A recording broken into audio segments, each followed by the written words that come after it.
Hello प्यारे दोस्तों, तो आज के इस वीडियो में हम आपका ये जो मिड टर्म एग्ज़ाम का क्लास 10th का इवनिंग शिफ्ट का ये जो मैथ्स का क्वेश्चन पेपर है, तो इस क्वेश्चन पेपर का सॉल्यूशन करेंगे आज के इस वीडियो में। तो चलिए शुरू करते हैं। सबसे पहले देखिए आपका जो इसमें खंड अ यानी कि सेक्शन ए का जो फर्स्ट क्वेश्चन है, यहाँ पर आप देख सकते हैं। सबसे पहले मैं आपको इंग्लिश मीडियम में दिखा देता हूँ। तो ये आप देख सकते हैं सेक्शन ए का फर्स्ट क्वेश्चन। इसमें हमसे क्या पूछा गया था, the total number of the factor of a prime number is. तो जो प्राइम नंबर होता है उसके टोटल कितने फैक्टर्स होते हैं। तो हमें जैसा कि पता है कि कोई भी प्राइम नंबर के ओनली 2 फैक्टर्स होते हैं, तो इसीलिए इसका हमारा ये जो सी ऑप्शन है ये बिल्कुल करेक्ट है, ओनली 2 फैक्टर्स। ठीक है। इसी तरह से हिंदी मीडियम में आप देख सकते हैं कि एक अभाज्य संख्या के गुणनखंडों की कुल संख्या होती है, तो कितनी होती है, 2 होती है, यानी कि 2 इसका आंसर हो जाएगा, सी ऑप्शन करेक्ट हो जाएगा। इसके बाद सेकंड क्वेश्चन में हमसे पूछा गया था, यदि द्विघात बहुपद x² + 5x - m का एक शून्यक 3 है, तो m का मान इसमें हमसे पूछा गया था। इंग्लिश मीडियम में आप देख सकते हैं, ये रहा second question. If one of the zeros of quadratic polynomial x² + 5x - m is 3, then the value of m is. तो इसमें हमसे वैल्यू ऑफ m पूछा गया है। तो इसके लिए हम क्या करेंगे कि सबसे पहले ये जो हमें क्वाड्रेटिक पोलिनोमियल दिया गया है, इसमें जहाँ पर इसमें हमारा ये x आपको दिखाई दे रहा है, तो x की जगह पर हम ये 3 पुट कर देंगे। ठीक है। सबसे पहले यहाँ x² है, तो x की जगह पर 3 लिखेंगे और ये स्क्वायर आ गया। फिर प्लस का 5x है, तो ये +5, x की जगह पर हम 3 पुट करेंगे और फिर माइनस में m है और इसके इक्वल में हम 0 लिखेंगे, क्योंकि हमसे क्या कहा गया है कि जो हमारा ये क्वाड्रेटिक पोलिनोमियल है, इसका ये जो 3 है ये हमारा क्या है, जीरोज है। ठीक है। तो इसीलिए हमारा इसमें जो क्वाड्रेटिक पोलिनोमियल है, इसमें x की वैल्यू 3 लिखेंगे, तो सॉल्व करने पर क्या देगा, 0 देगा, इसीलिए इक्वल में हम 0 लिखेंगे। तो ये 3 का स्क्वायर करेंगे तो 9 हो जाएगा, प्लस ये 5 और 3 का multiply 15 minus m equals to 0, तो ये हो जाएगा 9 और 15 24, ये माइनस m इधर जाके क्या हो जाएगा, प्लस का m। तो m की वैल्यू कितना आ गया, 24। तो इसीलिए 24 देखिए ये रहा हमारा बी ऑप्शन में, तो इसका बी ऑप्शन करेक्ट हो जाएगा। जैसे मैंने आपको हिंदी मीडियम में इंग्लिश मीडियम में जैसे मैंने आपको समझाया, उसी तरह से ये हिंदी मीडियम में भी है, इसे भी आप देख सकते हैं। ये क्वेश्चन है, इसको पढ़ के, और इसका आंसर ये है हमारा 24, यानी कि बी ऑप्शन। इसी तरह से नेक्स्ट है थर्ड क्वेश्चन, x अक्ष से m5 - 6 की दूरी है, तो इसमें हमसे दूरी पूछी गई है। ये देखिए इंग्लिश मीडियम में, the distance of m5 - 6 from x axis is. तो इसमें हमसे डिस्टेंस पूछा गया है m पॉइंट का x एक्सिस से। तो कैसे करेंगे, इसके लिए सबसे पहले देखिए ये हमारा ग्राफ हो जाएगा। इस ग्राफ पर क्या होगा हमारा, इसमें देखिए जो पॉइंट है ये हमारा, इसका ये जो निर्देशांक है ये 5 - 6 दिया गया है। ठीक है। तो इसीलिए सबसे पहले ये जो हमारा फर्स्ट नंबर होता है ये x की वैल्यू होता है, तो x एक्सिस पर ये 1 2 3 4 ये हो जाएगा हमारा 5। ठीक है। फिफ्थ पॉइंट ये हो गया, और ये जो दूसरा वाला हमारा नंबर होता है ये y की वैल्यू होता है, तो इस y एक्सिस पर ये क्योंकि -6 है, तो ये -1 हो गया हमारा, ये -2 -3 -4 -5 और ये हो जाएगा -6। तो हमारा पॉइंट कहाँ पर आएगा, देखिए इसके सामने और इस पॉइंट के बिल्कुल सामने, यहाँ पर हमारा पॉइंट हो जाएगा। ठीक है। तो ये हमारा जो पॉइंट है यही है इसका, यानी कि m पॉइंट है 5 - 6 का। तो हमसे क्या पूछा गया था, हमसे डिस्टेंस पूछा गया था इस m से, किस पर, x एक्सिस से हमसे पूछा गया था, इस m पॉइंट का x एक्सिस से। तो देखिए यहाँ पर हमारा ये जो आप देख रहे हैं यही पॉइंट है, तो इसका डिस्टेंस कितना हो जाएगा, जितना ये जो डिस्टेंस है ये पता करने के लिए ये वाला जो डिस्टेंस आप देख रहे हैं ये हम डिस्टेंस देखेंगे। तो ये डिस्टेंस कितना है, -6 है, यानी कि 6 यूनिट का है। तो इसीलिए 6 यूनिट ये रहा ए ऑप्शन में। तो हमारा ए ऑप्शन करेक्ट हो जाएगा इस थर्ड क्वेश्चन का। ठीक है, इसी तरह से हिंदी मीडियम में भी ये 6 इकाई ये हमारा आंसर हो जाएगा। तो प्यारे दोस्तों, आगे के क्वेश्चंस को करने से पहले मैं आपको एक बुक सजेस्ट करना चाहता हूं। अगर आप कोई ऐसी बुक को सर्च कर रहे हो जिसमें आपको एक्स्ट्रा क्वेश्चंस और हर एक टाइप के क्वेश्चंस दिए गए हों, चाहे वो असर्शन एंड रीजनिंग बेस्ड, इसके अलावा case based, MCQ, competency based, हर एक टाइप के क्वेश्चंस दिए गए हों, तो ऐसे कोई बुक को सर्च कर रहे हो आप जिसमें एक्स्ट्रा क्वेश्चंस हर एक टाइप के दिए गए हैं, तो ये बुक आपके लिए बेस्ट रहने वाला है, जो कि सीबीएसई चैप्टर वाइज वर्कशीट्स के नाम से बुक है। इसमें आपको साइंस, मैथ्स और सोशल साइंस इन तीनों सब्जेक्ट्स के चैप्टर वाइज और हर एक टाइप के क्वेश्चंस इसमें दिए गए हैं। तो आप एक्स्ट्रा क्वेश्चंस की प्रैक्टिस के लिए इस बुक को परचेज कर सकते हैं। इस बुक को परचेज करने का लिंक आपको इस वीडियो के डिस्क्रिप्शन बॉक्स में दिया हुआ है। उस लिंक पर क्लिक करके इस बुक को परचेज कर सकते हैं और अपने आने वाले बोर्ड एग्जाम के लिए और अच्छे से प्रिपरेशन कर सकते हैं। अब देखिए नेक्स्ट क्वेश्चन नंबर 4, इसमें हमसे बोला है यदि त्रिभुज ABC समरूप है त्रिभुज DEF के और कोण B 53 डिग्री, कोण F 76 डिग्री, तो कोण A का माप इसमें हमसे पूछा है। ऐसे ही इंग्लिश मीडियम में ये रहा हमारा, if triangle ABC is similar to triangle DEF and angle B is 53 degree, angle F is 76 degree, then the measure of angle A is. तो इसमें हमसे एंगल A पूछा गया है। यहाँ पर मान लीजिए ये हमारा ट्रायंगल है जिसका नाम है ABC और दूसरा ट्रायंगल ये ले लेते हैं हम जिसका नाम है DEF। अब ये दोनों ट्रायंगल सिमिलर हैं, ये हमें पहले से ही ऑलरेडी दिया गया है क्वेश्चन में, ये आप देख सकते हैं। एंगल B 53 डिग्री है, ये एंगल 53 डिग्री और एंगल F 76 डिग्री, यानी ये एंगल 76 डिग्री है। अब हमसे एंगल A पूछा है, यानी कि ये वाला एंगल हमें बताना है। तो इसके लिए क्या करेंगे कि ये दोनों ट्रायंगल हमारे सिमिलर हैं, तो इसीलिए ये अगर एंगल F 76 डिग्री है तो ये एंगल C ये भी 76 डिग्री होगा। अब ये एंगल A हम बड़े ही आसानी से बता सकते हैं एंगल सम प्रॉपर्टी से। तो एक ट्रायंगल के तीनों एंगल का सम कितना होता है 180, यानी कि एंगल A प्लस ये वाला एंगल यानी कि 53 डिग्री प्लस ये वाला एंगल यानी कि 76 डिग्री, इनके इक्वल में क्या लिखेंगे हम 180, क्योंकि एंगल सम प्रॉपर्टी। ठीक है, एंगल सम प्रॉपर्टी के कारण। अब 53 और 76 इसको सबसे पहले हम ऐड करेंगे तो ये हमारा कितना होगा 129। ये एंगल A उतारेंगे हम 180 उतारेंगे, इनको ऐड करके इक्वल के इधर लेके जाएंगे तो माइनस हो जाएगा 129।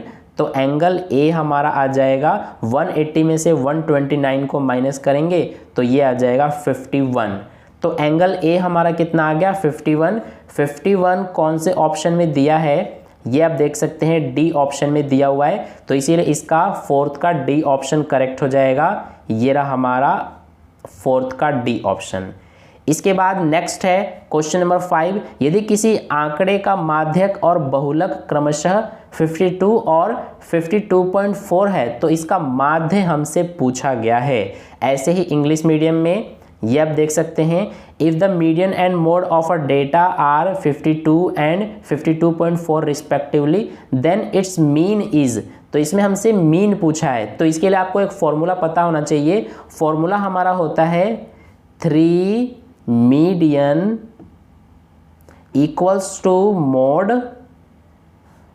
प्लस 2 मीन, ये हमारा फॉर्मूला होता है। ठीक है, तो इसमें हम क्या करेंगे, अब सबसे पहले 3 उतारेंगे, मीडियन है यहाँ पर हम, तो मीडियन की जगह पर मीडियन कितना है 52 है, तो इसीलिए मीडियन की जगह पर 52 लिखेंगे। इक्वल में मोड, तो मोड कितना दिया है 52.4 दिया है, प्लस 2 मीन को हम एज इट इज़ उतार देंगे क्योंकि ये हमें फाइंड आउट करना है। अब इसके बाद 3 और 52 का मल्टीप्लाई होगा तो ये हो जाएगा 156, ये 52.4 को इक्वल के दूसरी साइड लाएंगे, माइनस का 52.4 हो जाएगा और ये 2 मल्टीप्लाई में है, इधर आके क्या हो जाएगा डिवाइड में, इधर हमारा मीन बच गया और हमें मीन ही फाइंड करना है, ये बात आपको ध्यान रखना है।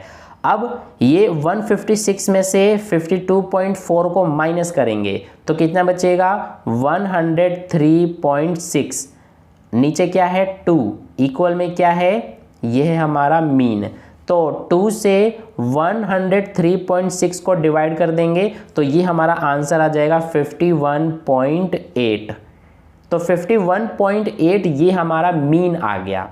ठीक है, तो आई होप आपको समझ में आ गया कि मीन हमने कैसे निकाला है, 51.8 ये कैसे आया है। तो 2 से इस 103.6 को डिवाइड करने पर हमारा 51.8 आया है। आपको ये जो फॉर्मूला है ना ये आपको याद रखना है। ठीक है, तो 51.8 हमें कौन से ऑप्शन में दिया हुआ है, ये रहा बी ऑप्शन में दिया है, तो इसीलिए इसका बी ऑप्शन करेक्ट हो जाएगा। ये आप देख सकते हैं हिंदी मीडियम में बी ऑप्शन। इसके बाद चलते हैं नेक्स्ट 6th क्वेश्चन पर। 6th क्वेश्चन हमारा ये रहा, यदि साइन थीटा 4/5 है तो कोट थीटा का इसमें वैल्यू हमसे पूछा है। आप इंग्लिश मीडियम में ये क्वेश्चन पढ़ सकते हैं, सारे क्वेश्चंस को पढ़ूंगा मैं तो वीडियो बहुत ज़्यादा लेंदी हो जाएगी, इसीलिए इस क्वेश्चन को आप पढ़ लेना। अब मैं आपको इसका सोल्यूशन करा रहा हूँ। कैसे करेंगे हम, सबसे पहले ये एक ट्रायंगल बना लेते हैं और हमें इसमें साइन थीटा की वैल्यू 4/5 दिया गया है। अब देखिए साइन का जो रेशो होता है ना साइन थीटा का, वो हमारा होता है परपेंडिकुलर अपॉन में हाइपोटेन्यूज। ठीक है, तो ये 4 के इक्वल में परपेंडिकुलर है, यहाँ पर इसको हम ले लेते हैं थीटा। थीटा के ऑपोजिट साइड जो होता है वो हमारा परपेंडिकुलर होता है, तो इसीलिए ये हो जाएगा 4 और ये जो 5 है ये हमारा क्या हो जाएगा, ये हो जाएगा हाइपोटेन्यूज, यानी कि ये हाइपोटेन्यूज होता है तो ये 5 हो जाएगा। अब हमसे क्या पूछा है, हमसे कोट थीटा की वैल्यू पूछा है, तो कोट थीटा का जो रेशो होता है वो हमारा बेस अपॉन में परपेंडिकुलर होता है, तो इसीलिए ये तो हमारा परपेंडिकुलर है 4, हम ये साइड की वैल्यू निकालेंगे। ये हम कैसे निकालेंगे, पाइथागोरस थ्योरम से जब निकालेंगे तो ये जो साइड है यानी कि बेस ये हमारा 3 आएगा। जो हमारा पाइथागोरस थ्योरम होता है तो उस थ्योरम से जब हम निकालेंगे इस साइड को तो हमारा आंसर 3 आएगा। ये आपको अच्छे से निकालने आता होगा पाइथागोरस थ्योरम से, तो ये हमारा 3 आ गया। अब देखिए बेस कितना है, ये रहा 3 है और अपॉन में परपेंडिकुलर 4 है तो इसीलिए 4, तो 3/4 ये हमारा हो जाएगा कोट थीटा की वैल्यू। ठीक है, 3/4 हमें ये रहा ए ऑप्शन में दिया हुआ है, तो इसीलिए 6th का ए ऑप्शन बिल्कुल करेक्ट हो जाएगा। इसके बाद नेक्स्ट चलते हैं 7th क्वेश्चन पर। तो देखिए क्वेश्चन नंबर 7 में बोला गया है, यदि रैखिक समीकरणों का एक युग्म संगत है तो उनके द्वारा निरूपित रेखाएं होंगी। तो ऐसे ही इंग्लिश मीडियम में ये आप देख सकते हैं, if a pair of linear equations is consistent then the lines represented by them are. तो आपको पता होना चाहिए कि कंसिस्टेंट के लिए क्या कंडीशन होता है, जब लाइंस इंटरसेक्टिंग होती है या फिर कोइंसिडेंट होती है। कोइंसिडेंट लाइन कौन सी होती हैं, एक लाइन के ऊपर दूसरी लाइन जो होती है इन्हीं को हम कोइंसिडेंट लाइंस बोलते हैं। तो या तो इंटरसेक्टिंग लाइंस हो या फिर कोइंसिडेंट लाइंस हो तो हमारा कंसिस्टेंट होता है। तो इसीलिए ये देखिए डी ऑप्शन में इंटरसेक्टिंग और कोइंसिडेंट दिया हुआ है, तो इसीलिए इसका डी ऑप्शन हमारा करेक्ट हो जाएगा। ठीक है, इसके बाद नेक्स्ट क्वेश्चन है question number 8, the exponent of 5 in the prime factorization of, ये दिया गया नंबर इज। तो यानी कि इसका मतलब है कि ये जो नंबर है ना इसका जब हम प्राइम फैक्टराइजेशन करेंगे तो 5 का एक्सपोनेंट हमें बताना है, 5 का पावर कितना होगा। इंग्लिश मीडियम में बता दिया, हिंदी मीडियम में देखिए ये रहा क्वेश्चन, इसको आप रीड कर लेना। अब मैं आपको इसका सॉल्यूशन करा रहा हूँ। तो कैसे करेंगे हम, बहुत ही इजी है। इसके लिए क्या करेंगे कि जो हमें ये नंबर दिया गया है इसके हम सबसे पहले प्राइम फैक्टराइजेशन करेंगे। तो सबसे पहले इसको हम 5 के टेबल से कर देते हैं, ये हो जाएगा 2 6 2 5 इतनी बार में। फिर 5 के टेबल से करेंगे तो ये 5 2 5, फिर इसके बाद अब हम इसको 5 के टेबल से करेंगे तो 105 आ जाएगा। फिर इसको अब हम 5 के टेबल से करेंगे तो 21 टाइम में, फिर 3 के टेबल से 7 टाइम में, और फिर 7 के टेबल से 1 टाइम में। अब देखिए इसमें ये जो हमने प्राइम फैक्टराइजेशन किया है इसमें 5 कितनी बार है, तो 5 इसमें हमारा 4 बार है। इसको हम इस तरह से 5 की पावर 4 लिख सकते हैं। तो 5 का यहाँ पर एक्सपोनेंट कितना है, 4 है, तो इसीलिए इसका आंसर हो जाएगा हमारा 4। 4 कौन से ऑप्शन में है, बी ऑप्शन में, तो इसका बी ऑप्शन करेक्ट हो जाएगा। इसके बाद नेक्स्ट देखिए क्वेश्चन नंबर 9, इसमें बोला है A 1.5 meter tall observer is 20.5 meter away from a tower 22 meter high. The angle of elevation of the top of the tower from the eye of the observer is। तो इसमें Hindi medium में देखिए 1.5 metre लंबा एक प्रेक्षक 22 metre ऊंचे tower से 20.5 metre दूरी पर स्थित है। प्रेक्षक की आंख से मीनार के शिखर का उन्नयन कोण, यानी कि इसमें हमसे एंगल ऑफ एलिवेशन पूछा गया है। तो देखिए कैसे करेंगे, मान लेते हैं ये जो है ये हाइट है ऑब्जर्वर की यानी कि प्रेक्षक की, जो कि हमें 1.5 मीटर दिया गया है। ये मान लेते हैं लैंड है, ज़मीन है, और इस पर ये टावर लगा हुआ है, ठीक है। ये मान लिया हमने ये टावर है जिसकी हाइट हमें कितना दिया गया है, 22 मीटर दिया गया है। अब इसके बाद यहाँ पर ये हमारा क्या है, ये ऑब्जर्वर है, इसकी जो आई होगी वो यहाँ पर होगी, तो इसीलिए इससे यहाँ पर इस तरह से हम करेंगे। और अब एंगल ऑफ एलिवेशन कैसे बनेगा, जो हमारा टॉप ऑफ टावर है वो यहाँ पर है, तो इसीलिए एंगल ऑफ एलिवेशन यहाँ से हमारा बनेगा, यानी कि ये एंगल हमें बताना है। इसको मान लेते हैं थीटा, ठीक है। अब देखिए हम क्या करेंगे, सबसे पहले कि यहाँ पर ये जो हाइट आप देख रहे हैं ये पूरा यहाँ से यहाँ तक ये टावर की हाइट है जो कि 22 मीटर है। तो हम सबसे पहले यहाँ से लेकर यहाँ तक इतना हाइट फाइंड आउट करेंगे। इसके लिए क्या करेंगे कि इतना जो है ये हम माइनस कर देंगे टोटल 22 में से, ठीक है।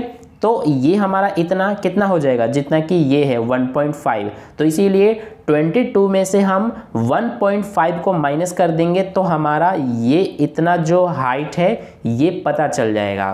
तो 22 में से 1.5 को माइनस करेंगे तो ये आ जाएगा 20.5 मीटर। इतना आपको समझ में आ गया। अब इसके बाद हम क्या करेंगे कि हमें ये थीटा की वैल्यू निकालना है, यानी कि एंगल ऑफ एलिवेशन हमें बताना है। तो इसके लिए हम सबसे पहले tan थीटा यूज़ करेंगे, ठीक है। तो tan थीटा यानी कि tan थीटा का क्या रेशो होता है, ये हमारा होता है परपेंडिकुलर अपॉन में बेस। तो इसीलिए ये हमारा क्योंकि मेन एंगल है थीटा, तो इसके ऑपोजिट साइड यानी कि सामने वाला जो साइड है ये हमारा ये वाला है, तो ये हो जाएगा परपेंडिकुलर जो कि 20.5 है। तो इसीलिए इस परपेंडिकुलर की जगह पर हम 20.5 लिखेंगे अपॉन में बेस। बेस हमारा कितना हो जाएगा, बेस हमारा ये है, ठीक है। तो ये कितना होगा, जितना कि ये होगा, तो ये कितना है, ये हमारा 20.5 ही है, क्योंकि देखिए हमसे बोला है कि टावर से 20.5 मीटर दूरी पर स्थित है। जो ये ऑब्जर्वर है प्रेक्षक, ये इस टावर से 20.5 मीटर की दूरी पर है, यानी कि ये जो डिस्टेंस है ये 20.5 है। तो इसीलिए हमारा ये डिस्टेंस भी 20.5 होगा, तो यहाँ पर लिख देंगे 20.5। अब इससे ये हमारा कट जाएगा, ठीक है। तो tan थीटा यहाँ पर हम लिख देंगे tan थीटा, इसके इक्वल में क्या आ गया, ये हमारा आ जाएगा 1। तो tan थीटा के इक्वल में 1 आ गया, तो इसीलिए यहाँ पर आगे देखिए ये tan थीटा इक्वल में 1, जो tan 1 है ये कितने डिग्री की वैल्यू होता है tan 1, तो ये हमारा होता है tan 45 डिग्री का, तो इसीलिए यहाँ पर tan 45 डिग्री लिखेंगे। अब यहाँ से हम क्या करेंगे कि दोनों को कंपेयर करेंगे, तो tan और ये tan सेम सेम है, तो यहाँ पर थीटा हमारा हो जाएगा 45 डिग्री।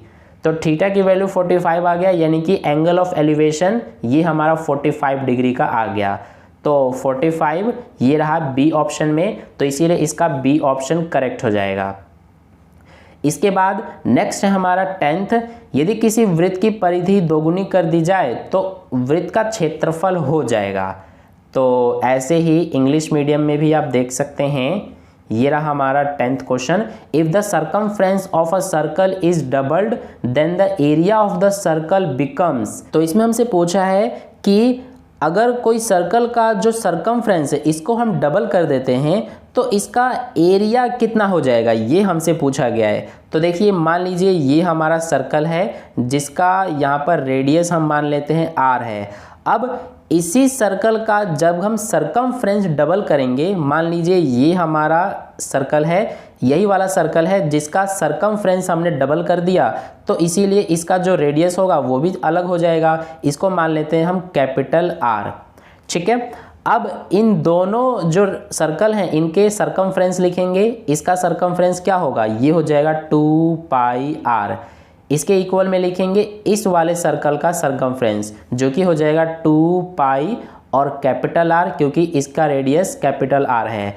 अब क्या ये दोनों इक्वल हैं? नहीं है, क्योंकि ये जो हमारा सर्कल है इसका सर्कमफ्रेंस इस वाले सर्कल से डबल है, यानी कि ये वाला डबल है इस वाले से। तो दोनों को इक्वल करने के लिए इसमें भी हम 2 से मल्टीप्लाई कर देंगे, यानी कि डबल कर देंगे। तो सबसे पहले अब ये 2π से 2π कट जाएगा, ये 2 इंटू R, ये हो जाएगा हमारा 2r इक्वल में R। तो R इक्वल में 2r आ गया, यानी कि ये जो R है इसकी वैल्यू इसके इक्वल में हम 2r लिख देंगे, ठीक है।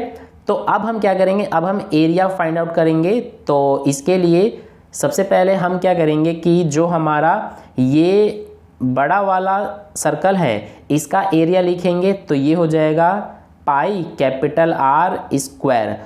नीचे लिखेंगे हम जो छोटा वाला हमारा ये वाला सर्कल है इसका एरिया, तो ये हो जाएगा पाई R स्क्वायर।